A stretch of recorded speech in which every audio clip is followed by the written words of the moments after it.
Once upon a time, in a cozy corner of a small village, there was a most peculiar attic, stacked high with countless dusty tomes.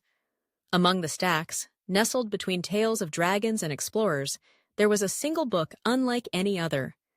Its cover shimmered between shades of green and gold, and the spine glowed with the word grit.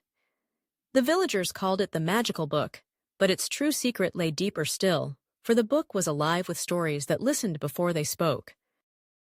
The tale begins with Maya, a curious child with dreams larger than her small hands could grasp.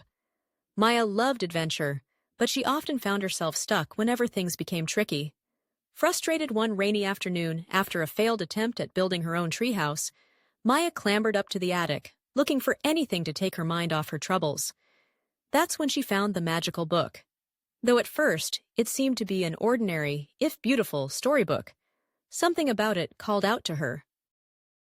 The moment Maya opened the cover, words began swirling across the page, forming a tale she'd never seen before.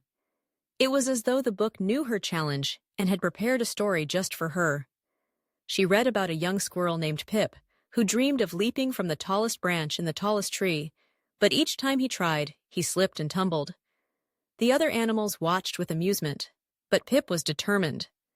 With every page, Maya saw Pip learn something new: how to land softly, how to grip the bark tighter, and most importantly, how not to give up.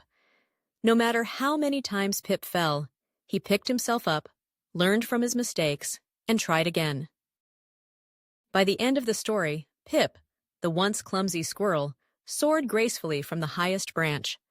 The animals cheered, but Pip's biggest smile came from knowing how much he'd grown along the way. Maya closed the book, her heart beating faster with hope. Maybe, just maybe, she too could learn from her failures. The very next day, Maya returned to her treehouse project.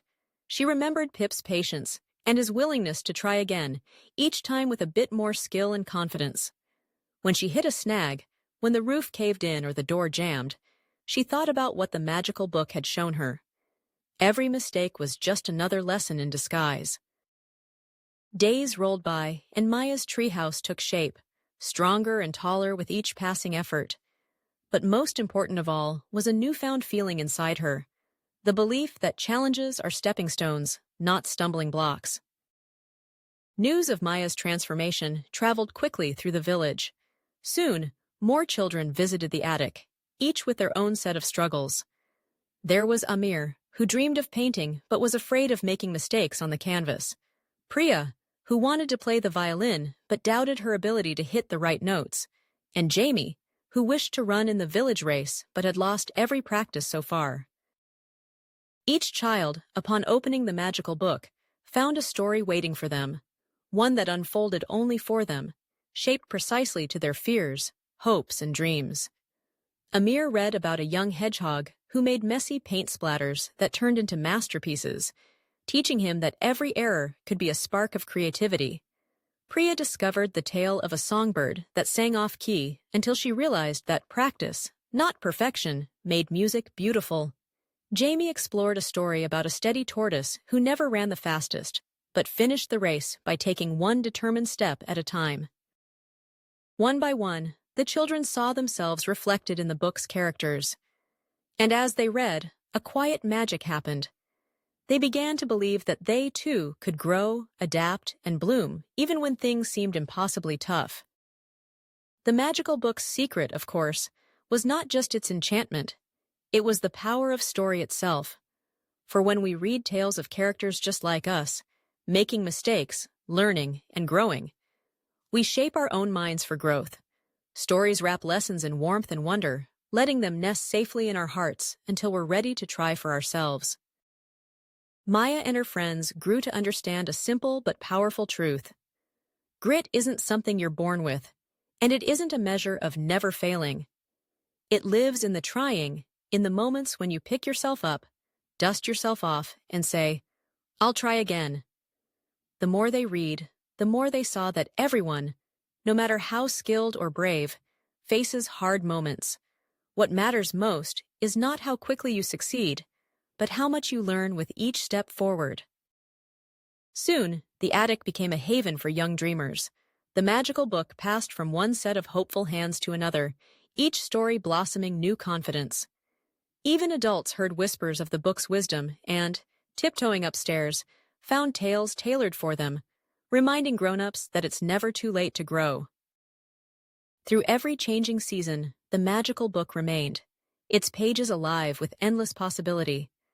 Children built treehouses, painted pictures, played music, ran races, and reached for the stars with newfound courage. The village blossomed with makers and doers, not because they never stumbled, but because they learned, as Maya once did, that every step backward can become a leap forward, with the right story to light the way. In time, the book's greatest lesson became clear. Stories shape minds. When we hear about brave characters overcoming struggles, we gather our own courage to keep going, learn from mistakes, and turn challenges into triumphs. And as each child walked away from the attic, clutching a new story in their heart, the village itself became a place of never-ending growth, a living testament to the magic that begins with a single page, a single lesson, and ends wherever dreams can reach. Thanks for tuning in to Smiley Toon TV. If you enjoyed today's journey, don't forget to like, subscribe, and hit the bell icon to keep the smiles coming.